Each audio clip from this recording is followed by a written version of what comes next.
कैसी बीमारी है जिसका पता है हमें कि ये बीमारी है, फैल रही है, और उसका इलाज का भी पता है। इलाज के लिए हमारे पास दवाई है, तो अब दवाई देने का वक्त आ गया है ना। ऐसा हाई डोज देना पड़ेगा जिससे इसको जड़ से ही खत्म किया जाए। जिन मुद्दों पर बात हुई आप इत्तेफाक रखते हैं उनसे, और क्या सभी पार्टी के लीडरान ने उस पर? हाँ, देखिए, इसमें हमदर्दी दिखाई है, अपनी यकजहती दिखाई है, हम तो साथ में। इसमें सच्चाई है, किसी इंसानियत का कत्ल हुआ है, कोई धर्म का आदमी कैसे खुश होगा? जो लोग यहाँ सैर व तफरी के लिए आए थे, अपने परिवार के साथ घूमने आए थे, और उनको 20 जगह पे गोलियों से भून दिया जाएगा और पूछने वाला कोई नहीं है। अरे, इंसानियत का कत्ल हुआ है, मुझे तकलीफ हुई है, इसमें कोई दो राय नहीं। बट मैं ये कह रहा हूँ कि अब इन मीटिंगों से बात नहीं बनेगी। आज भी मैंने कहा कि रोज़ रोज़ मैं कई सालों से सुनता आ रहा हूँ, आज तो इसका हिस्सा हूँ, कम से कम आज तो महराज मलिक के नज़दीक इस मीटिंग के बगैर किस चीज़ से बात बन सकती है? देखिए, जवाब देना पड़ेगा। जब तक ना आप जवाब देंगे तब तक वो रुकेगा नहीं। क्या जवाब देना देखिए, जवाब जैसे जैसे सरकार कह ही रही है, हमारा एक हिस्सा और भी है पीओके का, वो उसके लिए हमको लड़ाई लड़नी पड़ेगी। देखिए, लड़ाई के बगैर आप ये बातचीत से बात नहीं बनेगी। यानी कि आप चाहते हैं कि दोनों मुल्क जंग करें? नहीं, जंग नहीं, हमारा हिस्सा है उसे वापस ले लें, और उनके पास वो जो हिस्सा है उसी की वजह से तो यहाँ भी कब्जा करना चाहते हैं। हिंदुस्तान ने जिस तरह सख्त इकदाम लिए पाकिस्तान के खिलाफ, और अब पाकिस्तान में सुनने आया उन्होंने भी एयरवे वगैरह कुछ बंद करने का कहा है। देखिए, वो क्या कर, मैं वही कह रहा हूँ, कुछ न कुछ तो करना पड़ेगा। मतलब ये रोज़ का तमाशा देखने से बेहतर है एक ही बार इसका हल निकाला जाए। मतलब कम से कम रोज़ कितना आप देखोगे, कितना कश्मीरियों के साथ होते हुए खिलवाड़ देखोगे। अब लग रहा है कुछ शरपसंद अनाजर इसे मजहबी रंग देकर अपना उल्लू सीधा कर रहे हैं, और वो तो आप इधर भी हैं। आप वो एक तरफा नहीं देखिए, वो दोनों तरफ, वो हर फिरके के अंदर होता है, हर कम्युनिटी के अंदर होता है, और वैसे लोगों की कमी नहीं है।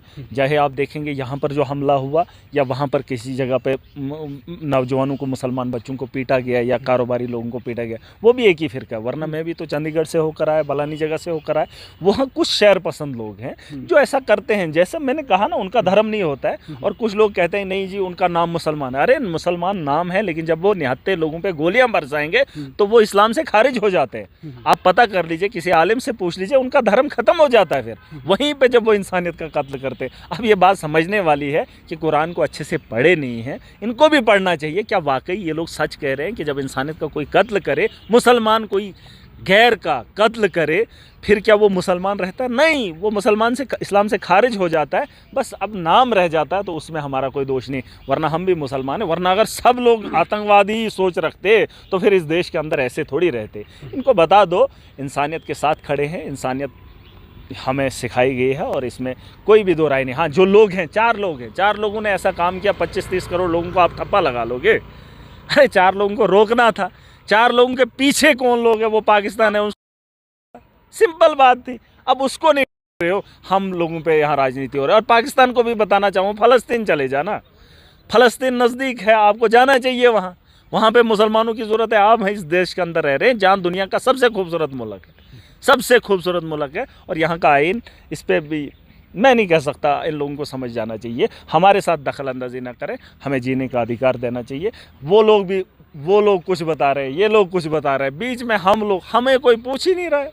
बस हमारे को दंगल का अखाड़ा बना लिया, जिसको मर्जी आ रही है ठोक रहा है, फुटबॉल की तरह दबा रहा है, कोई उस ओर ले रहा है, कोई इस ओर ले रहा है, बीच में हम लोग पिस रहे हैं। ऐसा नहीं है, उन लोगों को समझा दो, पाकिस्तान को भी बता दो, अगर सच में कुछ हमदर्दी रखता है तो पूरी ताकत झोंक दे, पूरी ताकत झोंक दे। 10 आदमियों से बात नहीं होगी, यहाँ 7 लाख, 8 लाख, 10 लाख फौज है, आप मुकाबला नहीं। ये तो साफ जाहिर होता है, 10 आदमियों, 100 आदमी भेजने का मकसद यही है कि आप अमन में दखल अंदाजी करें। ये साफ बात है, आप सुन लीजिए। और मैं चाहता हूँ अपने देश के अंदर हमारे प्रधानमंत्री जी, हमारी सरकार जवाब आज दे, क्योंकि सब लोग यही चाहते हैं। रोज़ रोज़ का तमाशा हमें नहीं चाहिए, कुछ ना कुछ तो करना पड़ेगा। जो जवाब दिया है, क्या वो ठीक नहीं था? देखिए, मैं कहता हूँ, और जितना हो सके, आज आप मीटिंग तो बुला रहे हैं, इतना बड़ा नुकसान हुआ, हादसा हुआ, आपको क्या अंदाज़ा नहीं है कि महीने के बाद ये फिर कुछ करें? आप क्या रोज़ रोज़ ये देखते रहेंगे? हर महीने कुछ इनका नया देखते रहे? मैं ये कह रहा हूँ कि इसको फुल स्टॉप लगा लो। अब जो हो गया है बंद, अब आज के बाद नहीं होना चाहिए। इसकी क्या गारंटी आप दे रहे हो? इससे जो इन्होंने कदम उठाए, आप इसकी गारंटी दे रहे हो? अगर आपके पास गारंटी नहीं, मैं कह रहा हूं कि कल को और कुछ ना हो कि मुझे फिर इमरजेंसी मीटिंग में आना पड़े। मैं चाहता हूं, मैंने आज भी कहा, मैं ये तमाशा अब और नहीं देख सकता हूं। बहुत बहुत शुक्रिया हमारे साथ बात करने के लिए। तो नाजरीन, आप थे आम आदमी पार्टी के जम्मू कश्मीर में वाहिद मेंबर लेजिस्लेटिव असम्बली महराज मलिक, और इनका साफ तौर पर यही कहना था कि मीटिंग में जो भी बातें हुई खुशगवार तौर पर हुई, और इनका भी यही कहना था कि अब वक्त आ चुका है कि इन सारी चीज़ों का एक पायदार हल जो है वो निकाला जाना चाहिए, ताकि मुस्तकबिल में इस तरह की चीज़ें हमें देखने को न मिले। दैनिक सवेरा के लिए श्रीनगर से कैमरामैन यसरफ खान के साथ में जुबैर कुरैशी।